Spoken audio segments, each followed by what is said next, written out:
Good morning.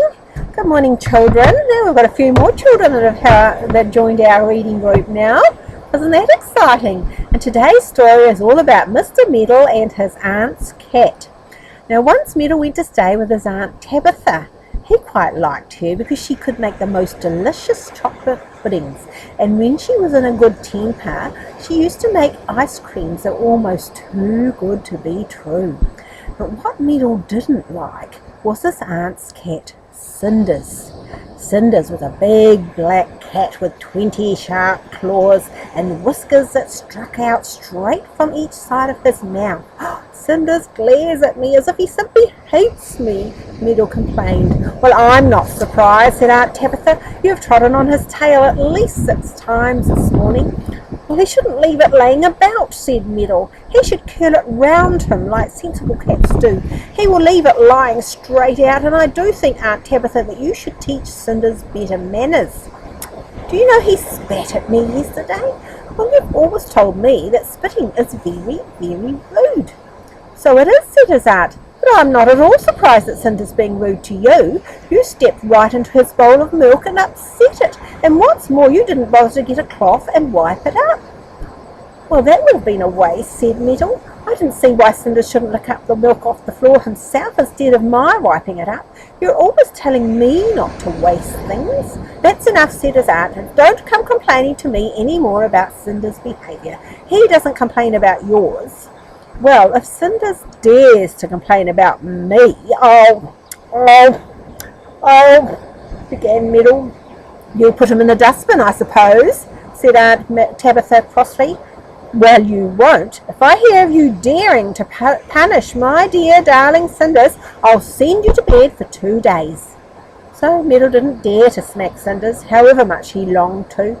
He just glared at him whenever he passed him, and Cinders glared back.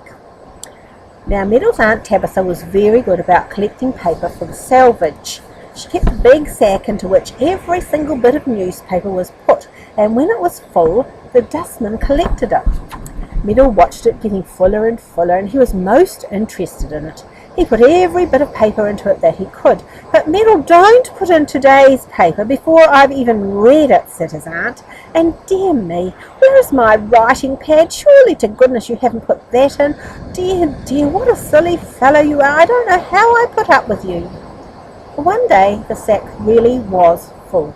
Meddle felt sure it could be tied up and sent away, so he went to get some string from his aunt, and whilst he was gone, the cat jumped onto the sack and sniffed down into it. He always liked paper. It was soft and warm and made a lovely noise. Cinders slipped himself right down into the sack and scrabbled about happily, and then he made himself a nice cosy place and went to sleep. When Meddle came back with the string, he had no idea at all that Cinders had put himself into the sack. He tied up the neck firmly and then dragged the sack outside for the dustman to collect. Cinders woke up and felt most astonished at being dragged along like that. He stuck his claws out through the sacking and scratched Meddle's hand.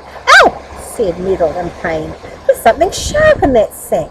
Aunt Tabitha must have put in her needle case by mistake or something. Horrid old sack." Meddle gave it a punch and the cat yelled.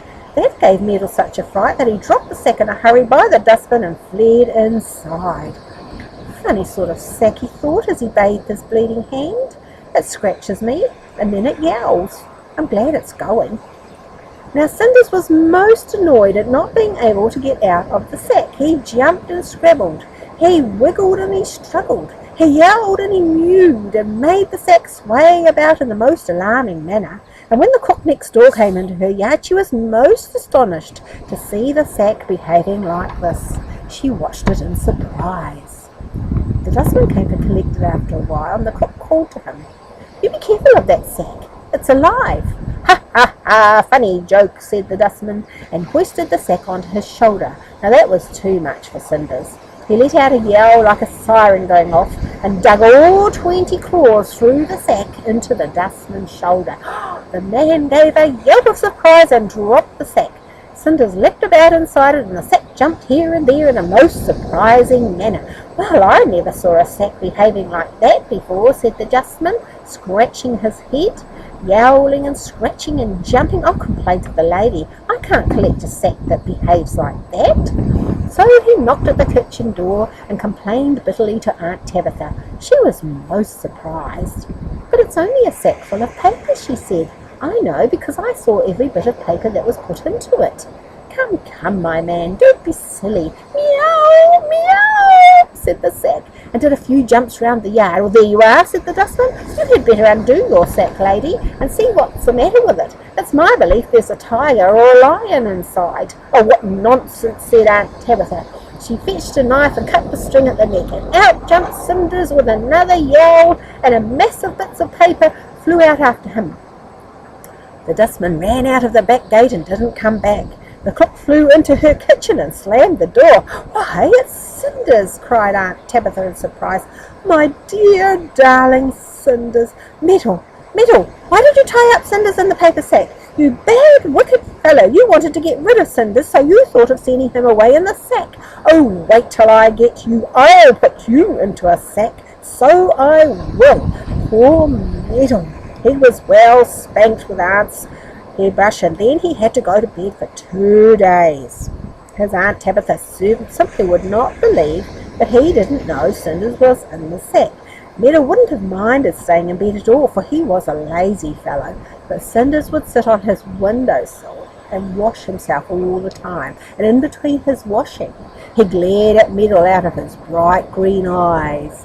"And I daren't even throw my toothbrush at him," groaned Meddle. "Go away, Cinders, you nasty glaring cat. Go away. I really will put you into a sack if you don't." "No, you won't," said Cinders quite clearly. It really was rather hard luck for poor old Meddle, wasn't it?